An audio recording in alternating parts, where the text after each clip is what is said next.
দিনভর তল্লাশির পর অবশেষে সঞ্জীবা গার্ডেনের BU56 ফ্ল্যাটের 4 তলার যে কমোটে জিয়াদ হাওলাদার সাংসদ আনারের দেহাংশ কুচি কুচি করে কেটে ভাসিয়েছিল, সেই মাংসের অংশ 56-এর যে সেফটি ট্যাঙ্ক, সেই ট্যাঙ্ক থেকে উদ্ধার করল যারা এই সোয়ারেজের কর্মী। তারা সিআইডির নেতৃত্বে দুপুরের পরে তারা এই তল্লাশিতে নামে এবং প্রায় 4 কেজি মতো তার দেহাংশের টুকরো উদ্ধার করে এই উদ্ধারকর্মীরা। এই উদ্ধারকৃত যে মাংস খণ্ড সেটা ইতিমধ্যেই ফরেন্সিকে পাঠানো হয়েছে। তার ডিএনএ টেস্টের পর জানা যাবে এটাই এমপি আনারের দেহাংশ কিনা।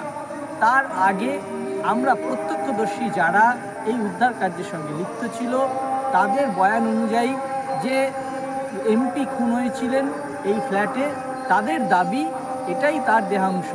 এবং জিয়াদ হাওলাদারের কথা অনুযায়ী ডিবি প্রধান এবং সিআইডির আধিকারিকদের তথ্য অনুযায়ী খণ্ডাংশ মাংস ওয়াশরুমের যে কমোড, সেই কমোড দিয়ে বাহিত করে দিয়েছিল জিয়াদ হাওলাদার।